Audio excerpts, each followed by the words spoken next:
我在养老生活里面，我现在已经做了蛮多的准备，我大概也就想攒个100万左右。哦，100万左右。对，那现在这个目标还有多少呢？目标已经达成90了。我是非常认真的去想这些事，我不是那种异想天开，或者是说就是只说而已的人。那么胖胖薇老师啊，你说你是一个未来打算不婚不育，在35岁之前争取退休的这么一个女性，是吧？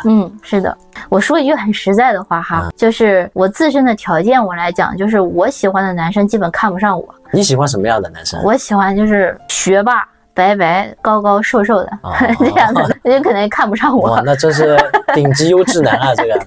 对，然后看上我的，我可能看不上人家。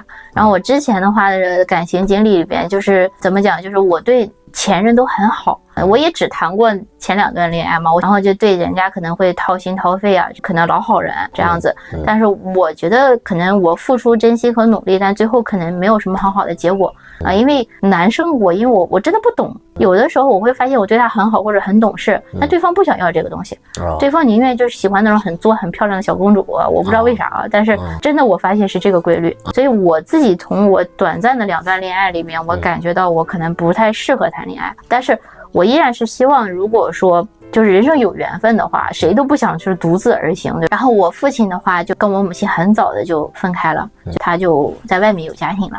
所以在这种情况之下，我的记忆里，我爸我妈就是都在吵架。我爸爸有一次喝酒喝得很醉，然后他回家把我妈妈刚买的一个，我记得在90几年啊，那是一个很漂亮的3层的那种玻璃茶几，我爸爸喝醉酒回来一脚把那个茶几给踹碎了，就是那个断裂的那个声音到现在都还在我的脑子里。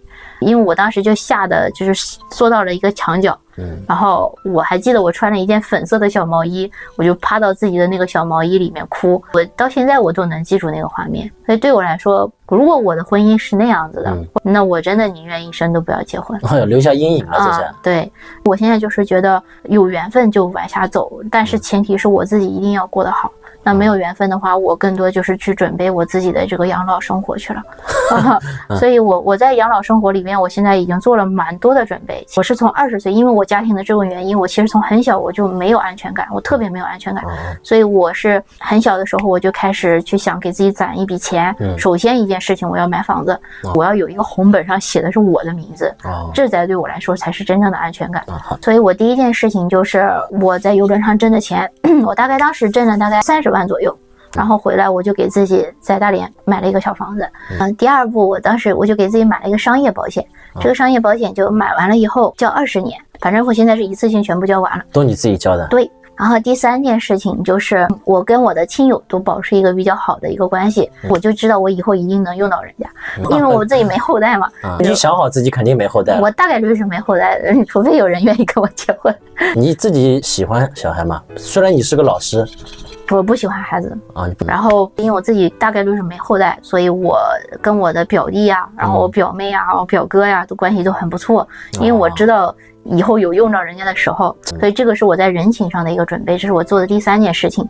然后第4件事情，我是给自己，比如说人生我觉得可能会涉及到一个比较大的花销的东西，然后我会留出一笔这样的一个资金，我大概也就想攒个100万左右。100万左右。对，那现在这个目标还有多少呢？目标已经达成90了。就对我来讲哈，就是大病我就花一部分钱治，然后小病的话就干脆不治了，然后实在是那种治不了的病，我就干脆就是死了。